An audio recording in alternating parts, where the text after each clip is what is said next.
Өмнөх дугаартаа жүжигчин Жан Сохи буюу эхнэрийн өрхийн Күү Үнжээгийн дүрийн жүжигчний намтар уран бүтээлийг хүргэсэн бол энэ дугаартаа бидний мэдхээр шинэ эрийн тухай бэлтгэлээ. 1973 оны 10 дугаар сарын 28-нд Өмнөд Солонгосын зүүн эргийн Тэнгисийн чиг үнэрсэн Ганны хотын Огжон дүүрэгт нэгэн охин мэндэлжээ. Тэр охин хожмоо Солонгосын драмын түүхэнд 2 өөр цаг үед 2 өөр домогт муу дүрийг бүтээж үзэгчдийн сэтгэлд айдас, бичрэл, гуниг, бахархлыг зэрэг төрүүлсэн жүжигчин болох болно. Энэ бол жүжигчин Ким Сохёны түүх. Түүний хүүхэд нас Чинэлэг айлын гэрт өнгөрсөнгүй, харин жирийн айлын энгийн өдрүүдийн дунд өнгөрсөн. Төрлөх далайн эргийн хотын хүмүүсийн аран шин шиг тэсвэртэй дотогшоо хүчтэй суйртай зан аран шин хүүхэд наснаас нь суусан гэж хэлж болно. Хожим дэлгэцэн дээр харизмтай хурц нүдэрэ бүхнийг эзэгэндэг дөрүүдийг бүтээдэг болсон нь санамсаргүй зүйл биш. Хүн өөрийн өссөн орчны химнэл дуу чимээг насан туршдаа бие даавж явдаг. Сорогч байхдаа тэр бусдын анхаарлыг татахын тулд хизээж хитэх хичээдэг хүн байгаагүй. Харин жисэргээрээ нам хүм өөрийгөө дотроо бэлддэг төрлийн нэгэн байж гэвч түүний өндөр зэх төрх хурц царай нүдний хүчтэй харцсан ямар ч хүмүүсийн анхаарлыг аяндаа татдаг байсан гэдэг. Түүнийг хөдөлгөөнгүй зогсож байхдаж ямар нэгэн өгүүлэмж мэдрэгддэг. 1992 онд 19 наснд нь түүний амьдралын анхны том эргэлтийн цэгэрв Мисс Гангвон тэмцээнд оролцсон нь жүжигчний зам төлөв тавих үе таалгыг нь нээсэн аж. Тэр тэмцээнд тэргүүн байр эзлээгүй ч Мисс Samsung Electronics гэх ивент итгэгчийн шагналыг авсан нь энгийн нэг өргөмжлөлөөс илүү үнцэнтэй байлаа. Учир нь энэ шагнал түүнд чамд дэлгэцийн потенциал байна гэсэн анхны гадны баталгаа болсон юм. 2 жилийн дараа 1994 онд тэр KBS-ийн 16 дахь үеийн албан ёсны жүжигчний шалгаруулалтанд тэнцэж жинхэнэ утгаараа мэрэгжлийн жүжигчний амьдралд оржээ. Гэвч энэ мөчөөс алдар нэр эхэлсэн гэж бодвол энэ дүрэл болно. Үнэн дээр түүний карьерийн эхний 10 жил бол тэсвэрийн шалгалт байсан. Тэр олон ангид кино, өдрийн цуврал, өглөөний драм, залуучуудын мини сериалууд дээр байнга гарч байв.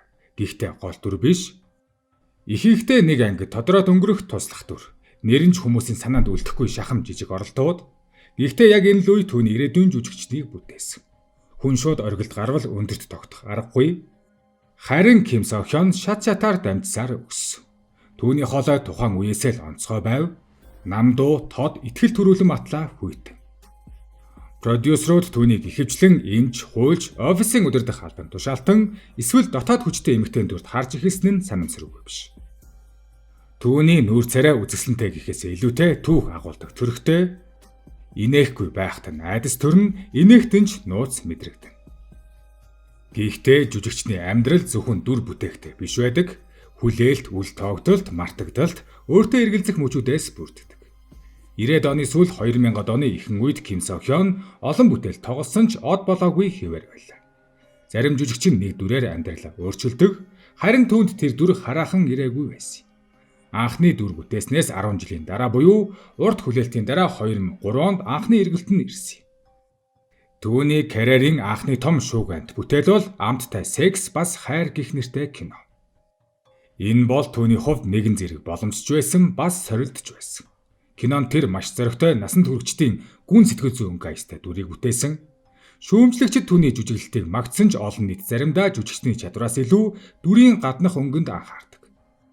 Түүнийг трансгендер ч гэсэн сургал дэгдэж хүмүүсийн анхаарлыг татаж эхэлсэн. Гэсэн ч жүжигчин бүсгүй үүнд эмзэг хандсангүй. Киноны маркетинг болгон үүнийг ашигласан ч хожим трансгендер гэх сургал хэд хэдэн удаа сөхөгдөж байлаа. Энэ киноноос хойш түүний хэсэг хугацаанд эротик дүрийн хүрээнд хэтэрхий амархан ангилж эхэлсэн. Энэ бол түүний карьерийн анхны далд уналт байсан юм. Яагаад гэвэл жүжигчний хувьд илүү өргөн хүрээнд үнэлэгдэх ёстой байтал зах зээл түүнийг тодорхой нэг өнгөнд түгчих гээд эхэлсэн. Олон жүжигчин ийм үед алга болдог. Нэг төрлийн дүрийн хүрээнд үлдэж үзэгчид шин талаас нь харахаа болдог. Гэвч Ким Сохён тийм хүн биш байв. Тэр огтхонч яарсангүй шууганы дараах нам гүм үеийг тавьдсан. Илүү олон жижиг дүр, илүү олон туслах дүр, илүү олон дуугүй бэлтгэл. Өөрийгөө нураалгүйгээр дараагийн том мөчөө хүлээж. 2004 оны Парисын дурлалууд драмд түүний дэгжин нас бий гүйтсэн эмэгтэйн дүр хүмүүсийн анхаарлыг баг багаар татаж эхлэв. Хүмүүс нэрийг нь биш юм а гэхэд царайг нь санаж эхлэв. Энэ эмэгтэй жүжигчин ямар хүчтэй юм бэ гэсэн анхны сэтгэгдэл олон хүнд төрсөн нь тэр. Эндээс Ким Сохёны жинхэнэ өнгө аажмаар бүрэлдэн тэр хизээж хөөрхөн гинэн уламжлалт романтик гол дүрийн жүжигчин байгаагүй. Харин өрөөнд орж ирэнгүүт агаарыг өөрчилдөг, үг хэлхээс өмнө л нөлөөллөө мэдрүүлдэг эмэгтэй дүр түүнд төгс зогтдог байлаа. Түүний карьерийн эхний 10 жил бол алдар нэргүй хэрнээ алдаагүй юу байсан юм? Энэ үеийн хамгийн чухал зүйл нь тэр өөрийгөө хаягүйд оршино. Учир нь түүний хамгийн том дүр, хамгийн том сорил, хамгийн том дахин төрөлт нь хараахан ирээгүй байлаа. 2008 он Ким Сохёны карьерт зүгээр нэг шинэ бүтээлийн жил байгаагүй. Энэ бол түүний өмнөх 10 гаруй жилийн чимээгүй тэсвэр туслах дүрүүдийн дундах үл анзаарагдсан ур чадвар, өөрийгөө алдахгүй тэсэж үлдсэн цаг хугацааны хариу ирсэн мөч байсан. SBS-ийн өдөр тутмын драм эхнэрийн урх эхлэхэд хинч энэ цуврал Солонгосын телевизийн түүхэнд ийм хүчтэй улмөр үлдээнэ гэж төсөөлөөгүй. Гэхдээ яг энэ драма дотор Ким Сохёны бүтээсэн тэр дүр улс даяар үзэгчдийн уур, айдас, донтолтыг нэгэн зэрэг өдөөж түүний нэрийг анх удаа бүх нийтэд танилцуулсан. Тэр дүр бол Шин Эри. Шин Эри бол зүгээр нэг атаархуу муу санаатай эмэгтэй байгаагүй. Тэр бол хүсэл, шунал, айдас, амьд үлдгэцэн, хайр нэртэй өмчлөх сэтгэл, өөрийгөө зөвтгөх зөрүү зангийн нийлбэр байсан. Ким Сохён энэ дүрийг зөвхөн муу эмэгтэй болгож тоглоогүй. Харин үзэгчид үзэн ядах тусам нүд салгаж чадахгүй болтол нь бодит болгож өгсөн. Түүний харцанд өрөвдөмөрч шарах байв, дараагийн мөчөд сүрэл авчрахч гал байсан. Энэ л хоёр туйлын дунд Шин Эри домог болсон. Тэр үеийн Солонгос даяар нэг үзэгдэл болсон зүйл бол хүмүүс гудамжинд Ким Сохёныг нэрээр нь бус Шин Эри гэж дуудах явдал байлаа. Энэ нь жүжигчний хувьд асар том амжилт мэт харагдавч нөгөө талдаа маш хэцүү сүүдэр дагуулдаг. Үзэгчид дүрийг нь санахаас жүжигчнийг нь ялгаж харахаа болжгдог. Дүр амжилт болох тусам жүжигчин өөрөө ард нь бүдгэрэх аюултай. Тухайн үед эхнэрийн өрхийн рейтинг огцом өсөж, айл бүрийн зурагтаар Шин Эригийн хорлолт, залмих, сэтгэл зүйн тоглолт яригдана. Хүмүүс уурлаж үзэн, дараагийн ангиа тэсэн ядан хүлээн. Үзэн ядах тусам илүү их татагдана. Ким Сохён өмнө хизээж авч байгаагүй хэмжээний олонний анхаарлыг тэр үед авсан. Гэхдээ энэ амжилтын дотор нэг том сорилт нуугдж байв. Нэгэнд улс орон даяар хорон эмэгтэй бэлэг тэмдэг болчихсон хүн дараагийн дүрдээ юу хийх вэ? Яаж өөр өнгө үзүүлэх вэ? Продюсерууд, зохиолчид, найруулагчид хүртэл түүнийг дахин хүчтэй, ширүүн, сэтгэл зүйн драматай дүрд төсөөлж эхэлсэн. Энэ бол жүжигчний хувьд нэр хүндтэй мөртлөө аюултай өрх. Үүнээс болж тэр 2 жил шахам шин дүр сонгож чадаагүй ч Ким Сохён энэ үеийг маш ухаалгаар давсан. Тэр алдар нэрийн оргилд байхдаа сандралгүйгээр дараагийн дүрүүдээ сонгосон. Учир нь тэр нэгэнд хүлээж чаддаг, чимээгүй бэлтгэгдэж сурчсан хүн болсон байна. Шин Эри бол ганцхан оргил биш, харин дараагийн оргилууд руу гарах үе таалга гэдгийг тэр мэдэрч байлаа. 2010 онд Giant нэртэй драмд шин дүрээр гарч ирэхдээ тэр Шин Эригийн галзуу хорлолтыг бус, илүү хүнд жинтэй, амьдралд нухлагдсан, дотроо олон давхар түүхтэй эмэгтэйг бүтээсэн. Энэ дүрээрээ тэр би зөвхөн нэг төрлийн муу дүр биш гэдгээ харуул. Түүний бүтээсэн Ю Гён-окийн дүр бол хатуу чиглээ нөхцөл байдалтай уян амьдралын баруун талыг туулсан дүр. Ким Сохён энэ дүрд хүний амьдралын бохир бодит байдлыг илүү намгүм, гэхдээ бүрч аюултай өнгөөр гаргаж чадсан. Эндээс түүний жүжиглэлтийн 2 дахь давхрах тодорч эхэлдэг. Тэр зүгээр л хашгирч, сүрдүүлж, хорлож байж муу хүний дүрийг бий болгодоггүй. Харин тухайн дүрийг яагаад тийм болсныг харуулдаг. Үзэгчид дүрийг үзэн ядах мөртлөө ойлгож эхэлдэг. Энэ бол жинхэнэ характертай жүжигчний хүч. Дараачаар нь тасралтгүй нэг бүтээлээс нөгөөлөө завсаргүй ажиллаж байлаа. Гэхдээ энэ үеийг зөвхөн амжилт гэж ойлгож болохгүй. Шин Эригийн дараах жилүүдэд тэр асар их хөдөлмөрсөн ч олон нийт түүнийг дахин тесрэх хэмжээний дүрээр хараахан уулзаагүй байлаа. Өөрөөр хэлбэл энэ бол амжилтын дараах урт тэгш өндөрлөг үе байсан.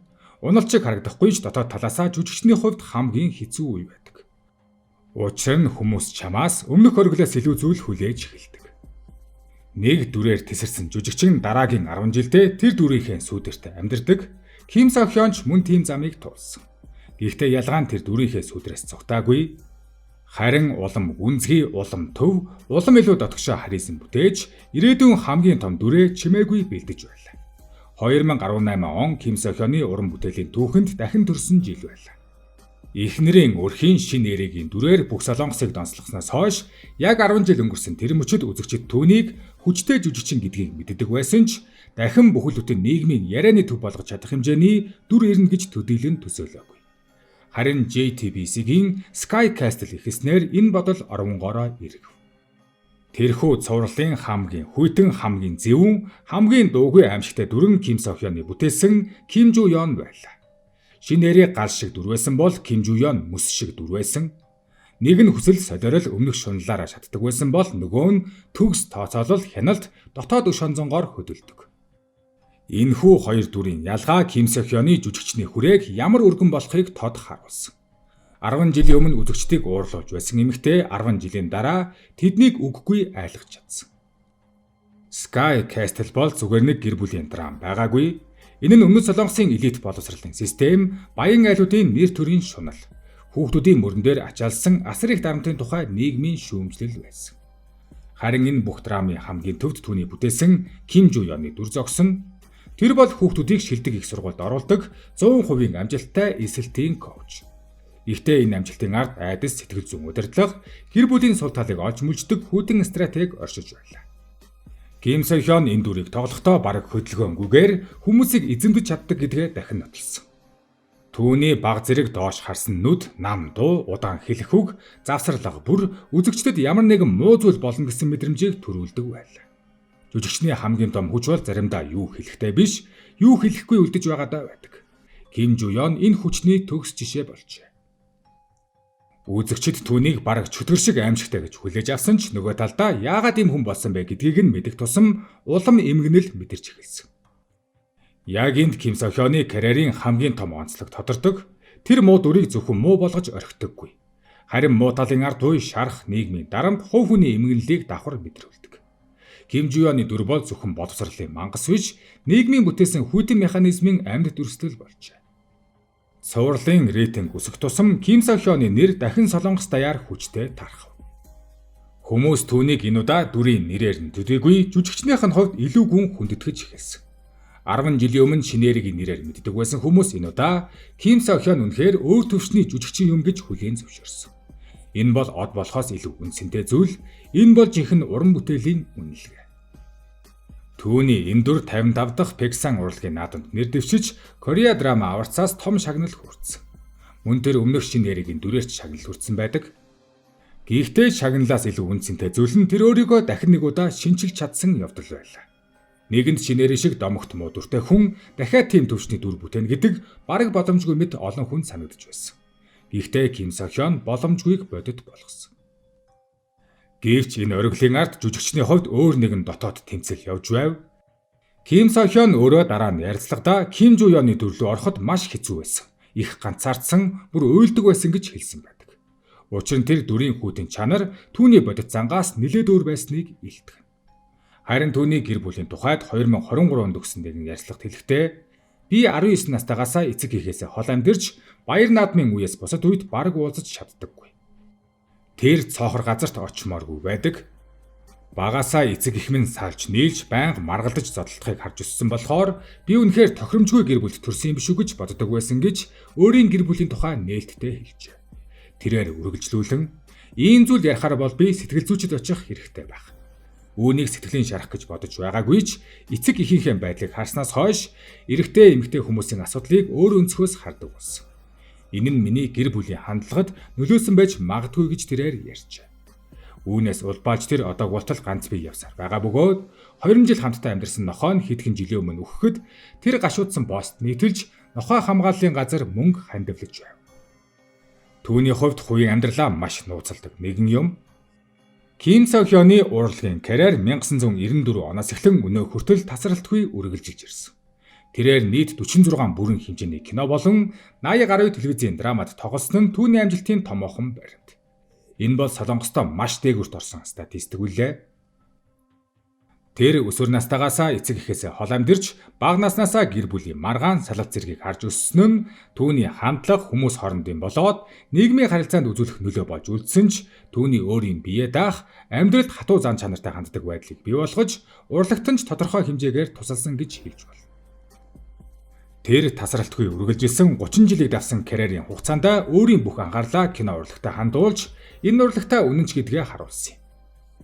Өдгөө 52 настай Ким Сохёны амьдрал болоод гэр бүл бас дөрүүдийнх нь түүхэн, амжилт, сорилт, эр зориг, өөртөө үнэнч байх тухай, бас сайн муугийн талаарх хүн утга санааг хүмүүст өгдөг. Түүний замнал нь өнөөдрийн олон үзэгчдэд урам зориг, бас үнэтэй сургамж болж, амьдралын сорилттой нүүр тулахтаа хэрхэн хүчтэй, зоригтой байж болохыг харуулдаг юм а.